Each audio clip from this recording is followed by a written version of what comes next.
well aware that for a lot of people, the mere mention of running ignites a real fight or flight reaction. And I've spoken to a lot of people who say, I'm not a runner. I suck at running. I could never. And I'm here to tell you, I'm here to announce to the world that you are, in fact, a runner. You do not suck, and you very much could if you wanted to. So we're going to cover your bases for the fundamentals that you need to know to become a runner, to make running feel more enjoyable, to make it easier. And even if you are a runner, you do some running already, who doesn't want running to feel easier? So first up is going to be training intensity. How hard do we want to be going in our running sessions? Some running technique tips are going to make running feel easier. Then we've got training volume. So how much running should we be doing per week, and how do we progress that over time? Then it's just a little bit of gym training to become a faster, more efficient runner with less risk of injury. And then just some mental tips to change how you think about running so that you can enjoy your run, so that you look forward to your next run. If you guys find this video helpful, please give me a big thumbs up so that we can share the news that running doesn't have to be hell, basically. It can actually be, I'm gonna say it, enjoyable. Let's talk about training intensity. I feel like the classic way that we've been taught to think about running is tough, uncomfortable, sweaty. And if you haven't finished really tired, you haven't had a good session. And listen, I know where that comes from. I remember being at school and doing the beep test or the pacer test. You know you're gonna die. Even when it was time for cross country, your teachers and your friends are gonna ask what time you got. You know you're gonna die. Or maybe you had a coach who would scream at you if they thought you could give more. I'm putting my hand up for that one. And even in different training settings, like if you train at the gym, you're always hearing, go close to failure. And so it's easy to create this idea that harder equals better. The first step to becoming a runner, and not just any runner, a damn good runner, is just to forget all of that. I know why it feels that way, but it's not at all necessary, and there's more and more research piling up to suggest that it actually might be less effective for improving your running. When we run at a really low intensity, and I mean low, whatever low means to you, something really interesting happens. Up to a certain point, as we increase our speed and effort, our blood lactate concentrations stay pretty consistent, pretty level. And lactate is just a byproduct of when your body uses glucose or sugar for energy. After a certain level of effort or a certain level of speed, your blood lactate concentration starts to just slowly creep up from that baseline, that consistent blood lactate concentration. But if you were to run at an even higher intensity and even higher speed, your blood lactate concentration would stop increasing at this chill, steady rate and just suddenly go exponential, go off the charts. See you, baseline. Nice knowing you. Peace out. And that's because lactate is accumulating at a faster and faster rate, and our body just can't clear it quick enough. Now back to that first part, that point where your blood lactate concentrations just slowly start to creep up from their baseline is called your aerobic threshold. And that first zone where your blood lactate levels are steady is what sports scientists call zone 1. Super creative, I know. And this zone 1 is where we're gonna live. It's a very happy place. And fortunately for us, the sports science also shows us that training in this zone is very effective at training our aerobic system. Training your aerobic system is important because it improves your body's ability to supply working muscles with oxygen over a sustained period of time. Plus, it increases your mitochondrial density and just causes a whole load of adaptations, so your steady state pace gets faster and faster. And your steady state pace is just the pace you can sustain for a long period of time. And by moving at a comfortable, slower pace, which you can sustain for longer than if you were trying to run fast, you also improve your running economy. So your body learns to use less energy to run because your brain has had more repetitions to practice that running motion and find those small inefficiencies. So I'm not just saying this because I want you to enjoy running, which I do, but also because I want you to really improve your running. Start off super strict at going slowly. What we really care about is that total time spent in zone 1, accumulating all of those benefits when you're training your aerobic system. I feel like a natural question is, how slow should we be going? How do we know when we're in zone 1? And that depends. That's very different for everyone. There are a couple of easy ways to kind of figure out or estimate our ballpark zone 1. My personal favorite is the talk test. Can you maintain a conversation for a few minutes? And I'm not just saying a few words. I'm saying be elaborate. Tell me about your meal yesterday. What did you put in it? What kind of spices are you using? Tell me the story of this meal. Oh, dried parsley, a little bit of chives. Tell me what it means to you. If you can tell a story, then you're probably in zone 1. And this is the one that I use because it doesn't take any equipment. So if you're seeing me out running and I'm talking to someone, you look to my left, no one there. You look to my right, no one there. I'm just doing the talk test, okay? So we're pushing a little bit. We can feel that our heart rate's up, but we can still maintain a steady, deep sometimes, conversation. If you have a heart rate monitor, researchers have roughly tried to estimate where that aerobic threshold is, and they tend to estimate that it's about 70% of your heart rate max. Now remember, that's the threshold, so zone 1 is beneath that, but if you want a good heart rate max estimator, I've also put one in the description box. And if you're familiar with tracking your heart rate during your workouts, it's really important not to confuse those 3 intensity zones that sports scientists talk about with the 5 heart rate zones. Intensity zone 1 is basically heart rate zone 2. So here's a couple of tips and tricks to make sure you're getting all of those zone 1 benefits that we were just talking about. Walking is not cheating. We want to find that conversation level of intensity sweet spot. So if that means that you need to run for a minute, walk for 2 minutes, I don't care. I literally don't care, because you're still going to be in zone 1 and you're still going to be making those adaptations that improve your aerobic system. And over time, you'll find that that running to walking ratio will kind of go up, and that is perfection. So don't worry about where you're starting. The second thing is pace yourself at the start. I see a lot of people make this mistake. I actively want you to be holding yourself back for the first 5-10 minutes of your run. If you're too aggressive at the start, you're gonna overshoot that aerobic threshold, but you'll also get tired quicker, which means you're gonna cut your run short, and then you're gonna be spending even less time in zone 1. Start slow. Uphills are zone 1 killers. They are out to kill your zone 1s. It can be really easy to overshoot your aerobic threshold here. So when you get to a hill, I want you to maintain a constant effort that you had when you're going on a flat. So if that means walking, then walk it. Don't try and be brave about it. You're gonna spend the rest of the run trying to recover from that with a super elevated heart rate. Even elite runners are very conscious about what a hill can do to you, and they don't want to spend the rest of their race recovering from that hill. At the end of your zone 1 runs, I want you to still be feeling fresh, feeling as if you could have kept going.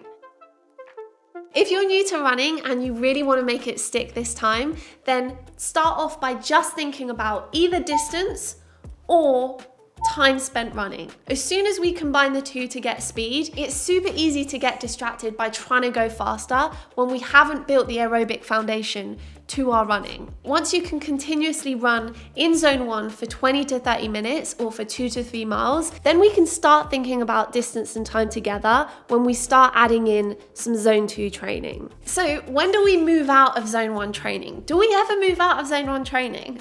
The vast majority of elite runners training programs use something called polarized training. So basically 70 to 80% of the time they're training in zone 1, and then 10 to 20% of the time they're training in zone 3, which is a really high level of intensity. It's about a 9 or 10 out of 10 effort level. They'll do a little bit of that in between training, which is called zone 2, but it's only a small proportion of their training. But if you're new to running, I wouldn't be so strict about it. There can still be a lot to gain from zone 2 running. Once you can comfortably run at that zone 1 pace for 25 to 30 minutes or for 2 to 3 miles, then we can start thinking about bringing in some zone 2 training. So pick a distance that feels a little bit ambitious, but also doable, and then you're gonna run that in zone 2. So at an intensity level of 6.5 to 8.5 out of 10 effort, you can't maintain a conversation, but you can say a few words. and you're gonna track your time and your speed, and you're gonna do that run every 3 to 4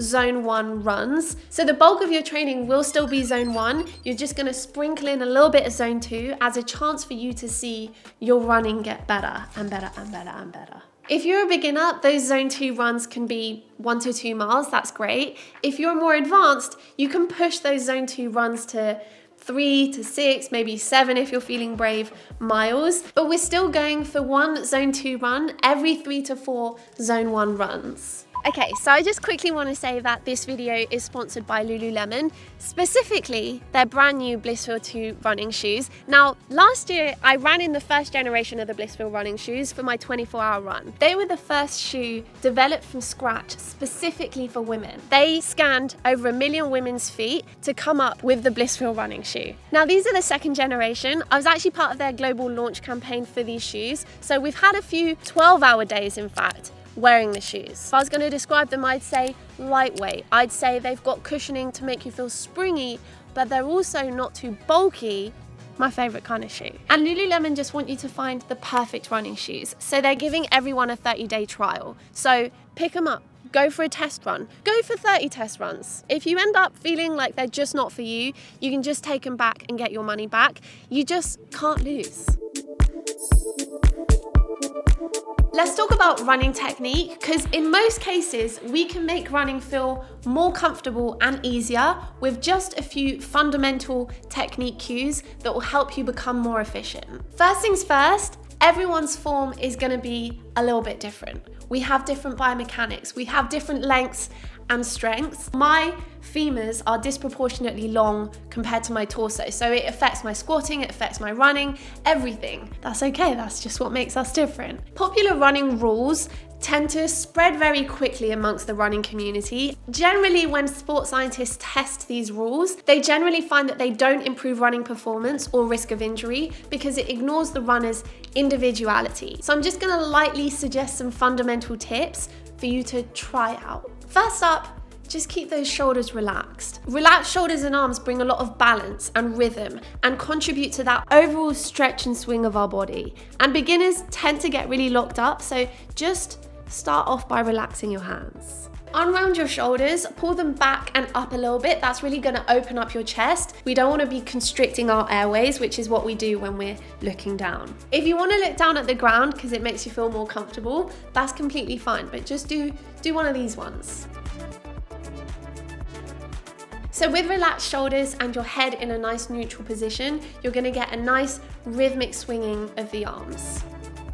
Next up, I want to touch on cadence, which is basically just your step frequency at a fixed speed. So let's say that you're running at 6 miles an hour. Some people will take 190 smaller steps per minute, and some people will take 155 longer steps per minute. Everyone has a different natural cadence based on your biomechanics. So we don't want to prescribe a generic, optimal new cadence. In fact, we regularly see that trying to impose a new cadence that's too far away from your natural cadence doesn't improve running performance. As an example, when you look at some of the best runners, they tend to be running at a step frequency of about 180 steps per minute. And so some people have taken that to say that to become a better runner, you also need to be running at 180 steps per minute. But what we see when we've tested it a bunch of times is that you can't just force a step frequency that's completely different to people's natural rhythm. So finding the right cadence for you based on your biomechanics is a lot about practice. Keep getting those repetitions in and your body will get closer and closer to its mathematically optimal cadence. One thing to potentially look for though is overstriding. Overstriding is basically just making contact with the ground with your front foot a long way ahead of your center of mass. And it applies a small amount of braking force. And that small brake basically means you're gonna need to add extra propulsive force in every step. So it's basically like driving with your foot slightly on the brake. Overstride is something I'm currently working on myself. I had my running analyzed recently because I'm training for my first 100-mile ultramarathon. And when we looked at the running footage back with the physios, you can see my foot is out ahead of my body as it first touches the ground. And also my tibia, or my shin, is at a slightly diagonal angle, so it's not pointing straight up to the sky. Even if you overstride, it's not always an issue. But research is suggesting that landing with your foot slightly closer to your center of mass reduces those braking forces, which could improve running efficiency for some people. And it could also help with injury because it reduces impact. There can be different reasons for overstriding, but one of the most common fixes is to do with cadence. Now, we do not want a whole new cadence that just completely ignores your natural rhythm. But we could try a slight modification to your cadence to see if that helps you find running easier and less impactful. So if you're overstriding at the moment, we can try and increase your cadence by about 5% and see how it feels and see if that overstriding actually corrects itself. To find your natural cadence, just film yourself running at a comfortable speed for 30 seconds and then just times it by 2. Then to find your test cadence, which is going to be 5% faster than your natural cadence, just times your natural cadence by 1.05, download like a free metronome app on your phone and just play it out loud when you go for your next run. And try and hit the ground on every little beep, beep, beep, beep, beep. I have mine just playing on in the background when I'm running. Sometimes I don't even listen to music, I'm literally just listening to the metronome. After a little bit of practice, film yourself running again at your new cadence. And then check to see if that overstride has reduced a little bit. And then depending on how running feels with this new cadence, like is it easier, does it feel softer, you decide if you want to keep it. Our last technique point is about landing, and this is more if you're someone who feels like you get a little bit more injured when you're running. A recent study found that retraining runners to think about running softer, so basically landing softly, helped massively reduce their risk of injury after a year. So that cue, so landing softly, landing a little bit more quietly, is one I regularly give for people in the gym doing explosive movements. And if you think about what more quiet running would be like, that could alleviate some of the stress in your knees and also at the bottom of your feet, if that's where you tend to feel little niggles. Now I want to talk about increasing your training volume, so adding in more miles, progressing, and just going further in general. Now a classic piece of advice that you may have heard if you've ever typed running into YouTube or you've read an article about it is this 10% rule, which basically says do not increase your running mileage by more than 10% a week. And this is kind of really widespread amongst the running world, and some people are very religious about it. I've looked at the sports science literature and I don't think the research supports being that strict at all.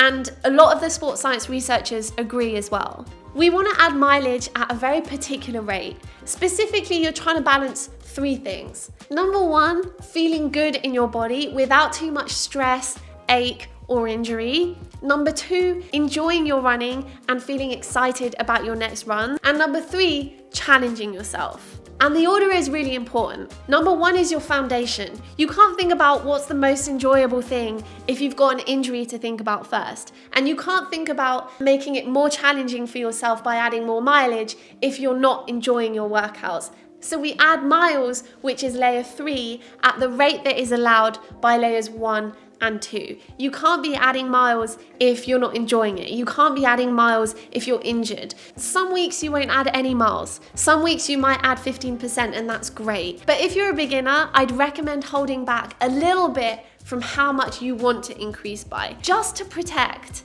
that enjoyment and excitement factor. If you teach yourself that running can actually be enjoyable, I promise that your long-term odds of success are gonna go way, way up. Now I want to talk about gym training. There are a couple of things you can do in the gym to help with your running. I'm mainly talking about resistance training and plyometrics because they've been repeatedly shown to improve our running economy and reduce the chances of injury. It just makes this whole running thing so much easier. When we do explosive movements and resistance training in the gym, it helps stiffen the soft tissue in our legs, such as our tendons. And when we run, there's a lot of elastic energy involved. In every single step, our connective tissues stretch and recoil, Just like a set of springs, the more elastic energy we can provide when we're running, the less metabolic energy we need to spend. So we want to become more elastic. Beginner runners who haven't done much resistance training or plyometric training in general don't have very stiff tendons. So they don't store much elastic energy, which is like free energy that propels you in every step. With the resistance training, you can just stick to the classic stuff. Back squats, lunges, deadlifts, hip thrusts. Your classics are absolutely perfect when you're just starting out, and you might be thinking, how heavy? So we've tested lots of different types of loads, from 50% of your 1 rep max where you could do about 8 to 16 reps, all the way to 90% of your 1 rep max where you're doing 2 to 4 reps. And they all benefit your running economy. So I would just say, switch it up. With explosive resistance training and plyometrics, I would just try out a few classic movements. Try your drop jumps, try pogo jumps. I love pogo jumps. I just feel like I'm a human pogo stick.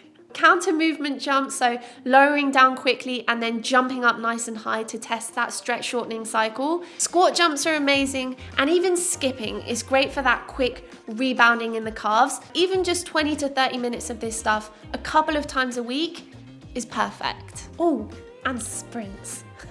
Even just like 10 seconds of sprints with 2 minutes rest in between. Do that 5 times, do it 10 times. It really adds nicely to your explosive training and counts towards that. So yeah. The last thing I want to touch on is your mindset around running. Running is a feeling. Great runners fall in love with running. They fall in love with that feeling, and feelings come from the heart. It's easy to overanalyze running because there's so much data at your fingertips. You can overanalyze speed, elevation, cadence, distance, heart rate. It kind of never ends, and personally for me, that gets very tiring. Running is very much an accumulation game. It's about collecting. It's about collecting strides because your running efficiency gets better with every rep. It's about collecting time spent running in zone 1 so that your aerobic capacity gets better. It's about time spent playing the game, not about every single run being faster than the last. The number one thing you can do for your running is to fall in love with your running and be itching to go for your next run. If you focus on that, you'll break all the numbers anyway. So just slow down and do what makes you feel like a runner. I don't know if this is the same around the world, but where I'm from, having the runs is not the same as going for a run. So I hope you enjoy going for a run. I don't hope that you have the runs. And with that, I love you guys, and I will see you next time. Bye.